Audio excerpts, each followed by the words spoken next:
તો હેલો મિત્રો, કેમ છો? મજામાં ને? આપણા વિડીયો જોતા હોય તો કેમ મજામાં ના હોય? પહેલાં તો હર હર મહાદેવ, જય દ્વારકાધીશ, રાધે રાધે. તો મારા ટાટોડા બ્લોગમાં તમારું હાર્દિક સ્વાગત છે. ટાટોડા બ્લોગ બોલે તો અત્યારે શિયાળો હાલે છે અને નદીએ આવી ગયા છીએ નાહવા, એટલે બોલવું પડે છે કે આવા ઠંડા પાણીમાં કેમ નાહવું પડે, એટલે ટાટોડો બ્લોગ કહેવામાં આવે છે. તો મિત્રો, આ છે લુગડું, એ તો તમે તો નહીં જોયું હોય. અને આ છે પક્ષી, તમે તો નહીં જોયા હોય. આ પણ છે પક્ષી. આવું કંઈક હોય છે ગામડાના નજારા, નદીના કિનારા. અને આ શું તરે છે કે ભૂંગળ.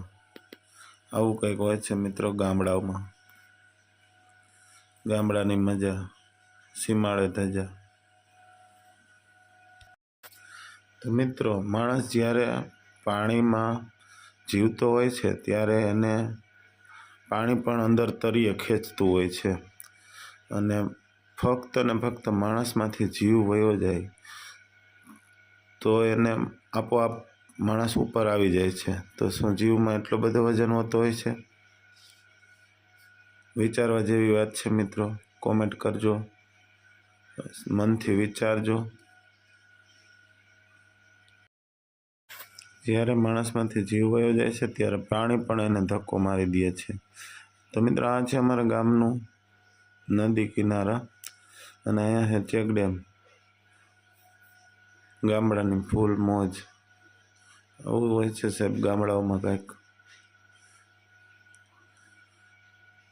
આ છે અમારા ગામનો ચેક ડેમ. તો મિત્રો, આજનો વિડીયો અહીં સુધી જ રાખશું. બાય બાય અને ટાટા.